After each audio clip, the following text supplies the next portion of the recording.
देश से लेकर शहर तक हर पल की खबर।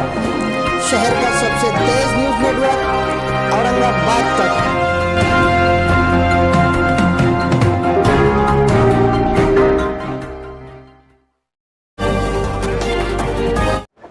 छत्रपति संभाजीनगर औरंगाबाद के अंदर जो काफ़ी जगह पे नुकसान इलीगल तरीके से हुआ है, जब म्युनिसिपल कॉरपोरेशन की लापरवाही की वजह से या कुछ उनके निजी वजह से लोगों के घर टूटे, इस सिलसिले में मैंने बात रखी थी कि कलेक्टर और जो रेवेन्यू ऑफिसर्स हैं, बगैर उनसे मुआवजा लिए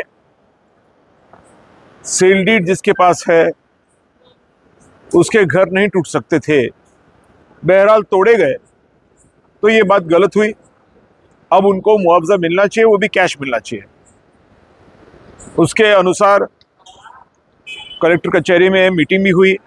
मीटिंग होने के पश्चात आज उन्होंने लेटर इशू किया है महानगर पालिका के कमिश्नर को, ये कहते हुए कि ये जो भी कानून में बताई गई चीज़ें हैं, इन चीज़ों का आप आगे की आने वाली जो भी कार्रवाइयां हैं उसके संदर्भ में अमल में लाइए। इसका मतलब ये भी है कि जो ऑलरेडी टूट गए हैं उनके लिए भी ये लागू है। मुझे लगता है कि कायदा और कानून, इस देश का संविधान, इस देश की सांस है, और ये सांस से अगर रोक दी जाए तो ये देश चलेगा कैसे। बस ये संविधान की मालूमात होती नहीं है, ये प्रॉब्लम है। और इसी की वजह से आज डिस्ट्रिक्ट कलेक्टर ने, जैसे मैंने कहा, कि जो भी मुआवजे की बात है या जो भी बातें मैंने रखी थी वो सारी की सारी महानगर पालिका के आयुक्त को उन्होंने लिख करके भेजी है। उसकी कॉपी मुझे भेजी है और मैंने उसकी कॉपी प्रेस को फॉरवर्ड भी की है। तो जो भी लोग ऐसे हैं जिनके घर टूट गए और उनको कोई मुआवजा नहीं मिला, या जिनमें दहशत है कि शायद हमारे घर टूट जाए और हमें कुछ ना मिले, तो उनको अब डरने की ज़रूरत नहीं है, क्योंकि इस तरह का डिस्ट्रिक्ट कलेक्टर का लेटर म्युनिसिपल कॉरपोरेशन को गया है। दूसरी इम्पॉर्टेंट बात यह है कि न केवल डिस्ट्रिक्ट कलेक्टर का लेटर गया है, मगर मंत्रालय में इस पर बात आज की गई।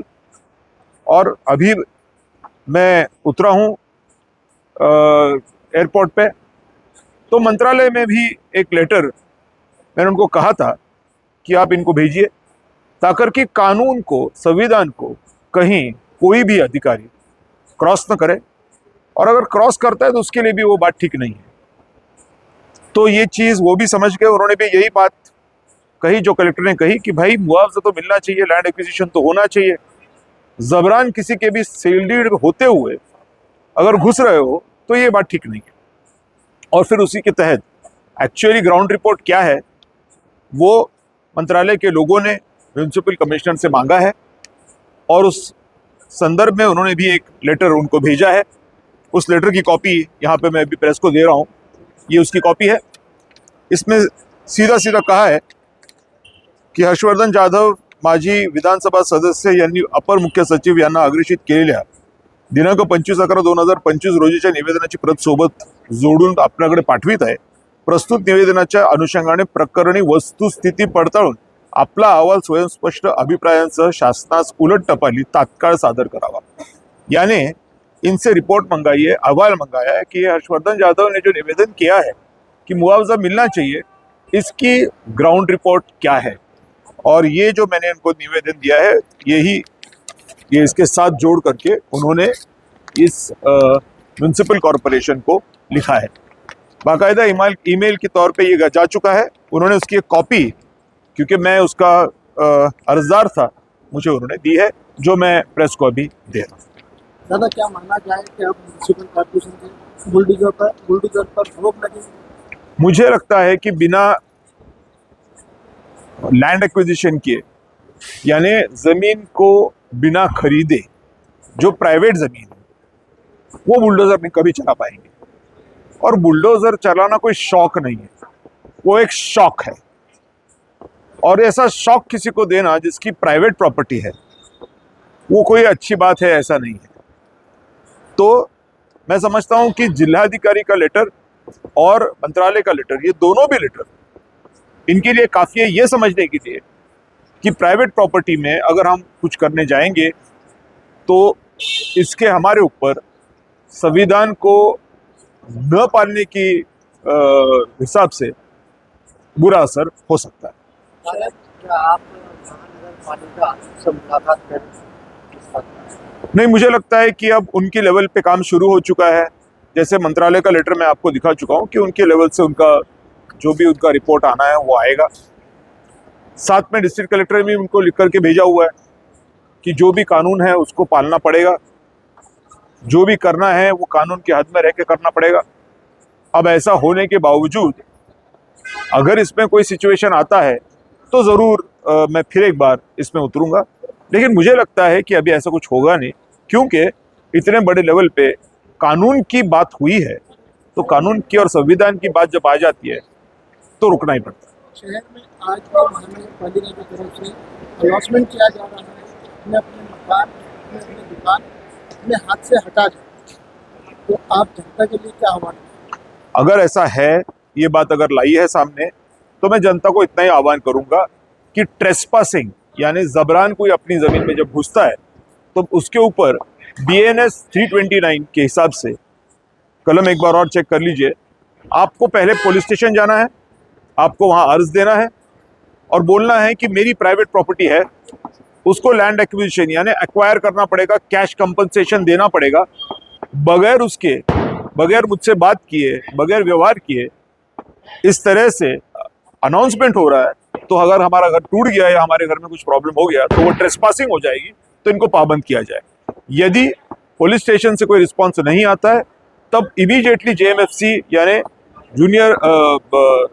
जूनियर मैजिस्ट्रेट फर्स्ट क्लास, इसमें आप जो अपील दाखिल कर सकते हैं, करना चाहिए आपने, और बोलना चाहिए कि साहब मेरे पास सेल डीड है, सब कुछ है, लेकिन कानून का यहाँ पे पालन नहीं हो रहा है। डिस्ट्रिक्ट कलेक्टर ने बोलने के बावजूद, मुंबई से रिपोर्ट मांगने के बावजूद यहाँ पे अनुपालन नहीं हो रहा है, इसलिए ट्रेसपासिंग का गुना, जबरान मेरी प्रॉपर्टी में घुस रहे हैं, इस प्रकार का गुना दाखिल कीजिए। और मुझे यकीन है कि कोर्ट इस पे निर्णय लेगा, क्योंकि हाईकोर्ट ने तक बोल के रखा हुआ है, हम हाईकोर्ट के बारे में बात कर चुके हैं कि हाईकोर्ट का निर्णय है कि जब तक लैंड एक्विजिशन नहीं होता है, जब तक मुआवजा नहीं दिया जाता है, तब तक गैर कानूनी तरीके से किसी की प्राइवेट प्रॉपर्टी लेना ये संविधान का तरतूद का पालन नहीं है।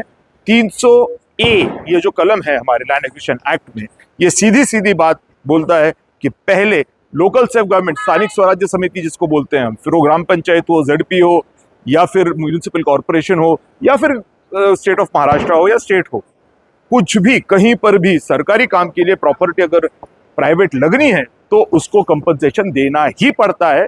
इसलिए इनके ऊपर 329 ठुक जाएगी। और मैं चाहता हूं कि इस आवाम शहर के आवाम ने ये काम करना चाहिए, कॉमन आदमी ने अपने राइट्स के लिए खड़ा होना चाहिए।